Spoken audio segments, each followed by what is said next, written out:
Hello students, कैसे हो आप।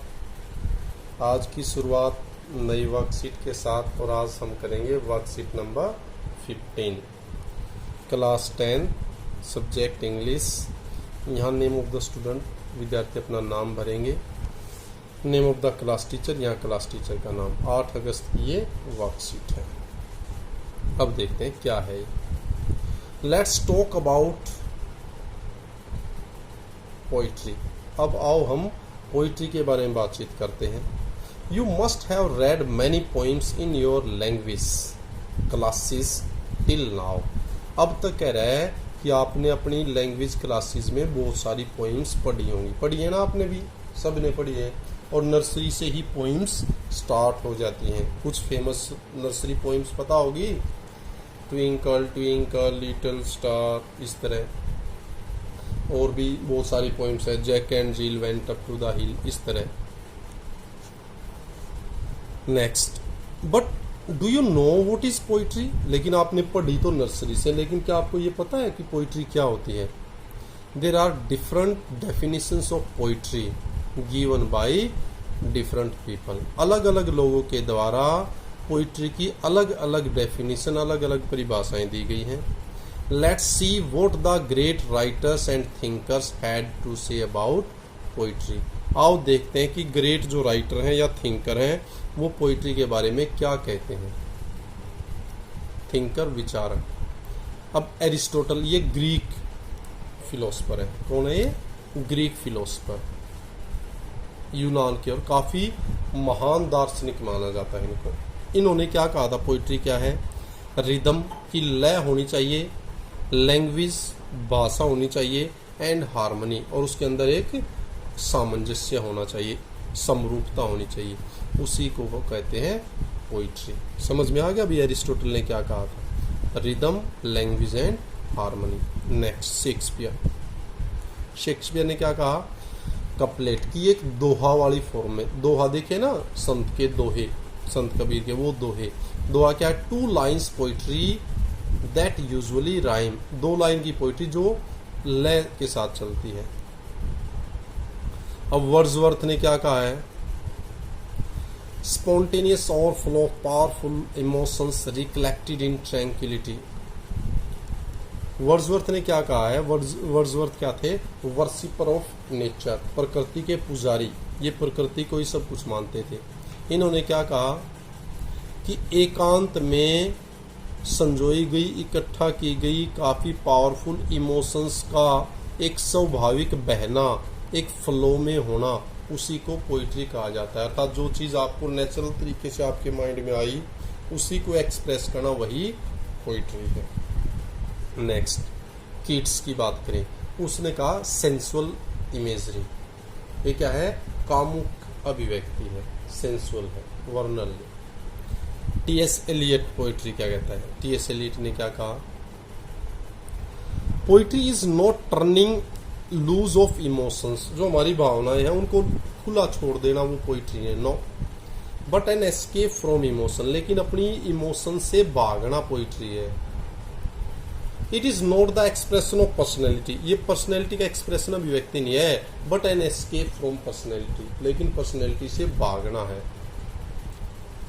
समझ में आ गया? Next, according to the encyclopedia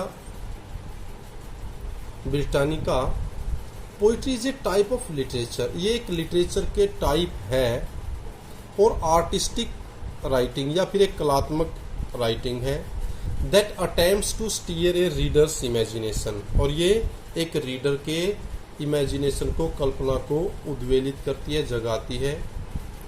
the poet does it carefully by choosing arranging language for its meaning, sound and rhythm।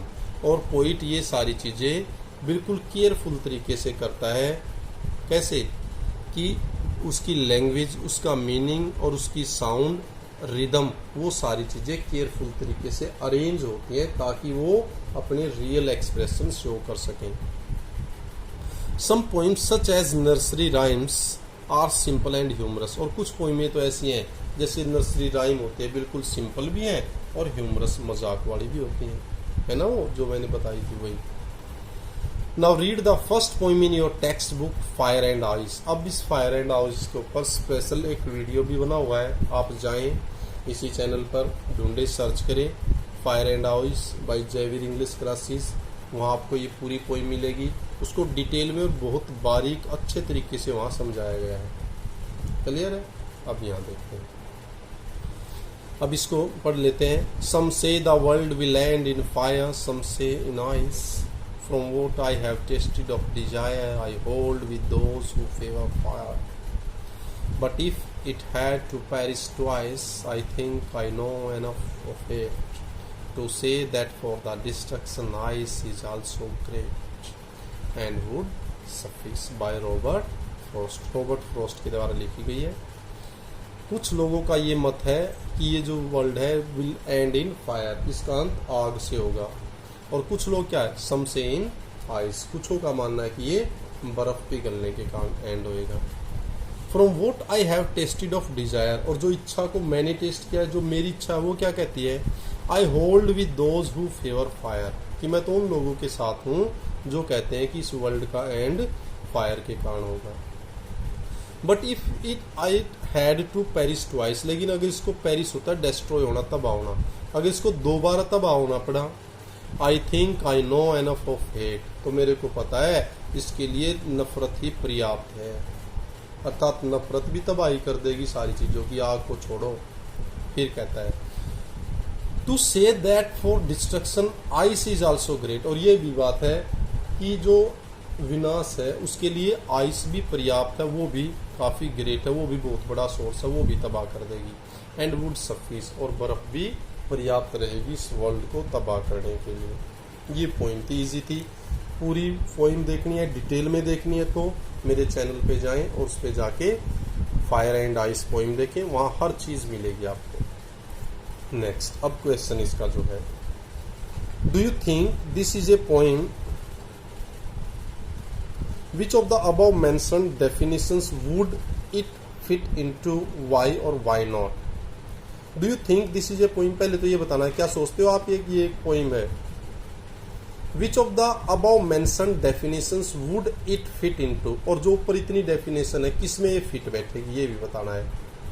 क्यों बैठेगी या क्यों नहीं बैठेगी। अब इसका छोटा सा मैंने छोटा सा बनाया और आप अपने लेवल पे बना सकते हैं। पहला था do you think this is a poem, तो कहेंगे yes this is a poem.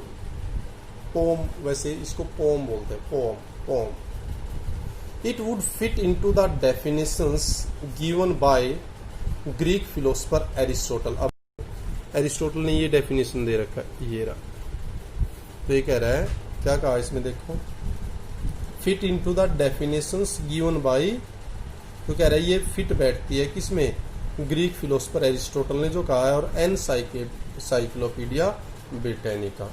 Because, क्यों है, क्योंकि it has a rhyme, rhythm, rhythm भी है, लैंग्वेज, लैंग्वेज भी है, एंड हार्मनी, और एक सामंजस्य भी है, और क्या है, एंड विद इट, और इसके साथ इट आल्सो स्टीर, ये क्या करती है, इट आल्सो स्टीर्स,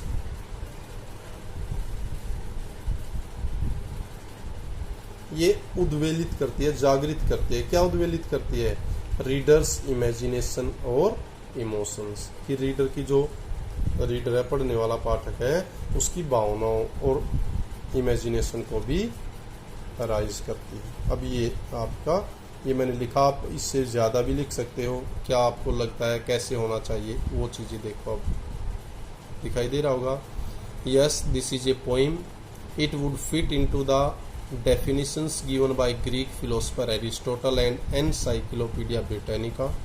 क्यों? Because it has a rhythm, language and harmony, and with it, it also stirs a reader's imagination or emotions. It was all about it. ये सारी की सारी आपकी पोइम थी। बताओ, आशा करता हूँ समझ में आया होगा। फिर भी अगर इसको और ज़्यादा डिटेल में और अच्छी तरह देखना है, इस पोइम को, राइम स्कीम, हर चीज़ डिटेल में है, वो उसके लिए आप सर्च करें fire and ice by Jaiveer English classes. Thank you, thanks a lot, keep on enjoying keep on learning, stay at home. Thank you, thanks a lot.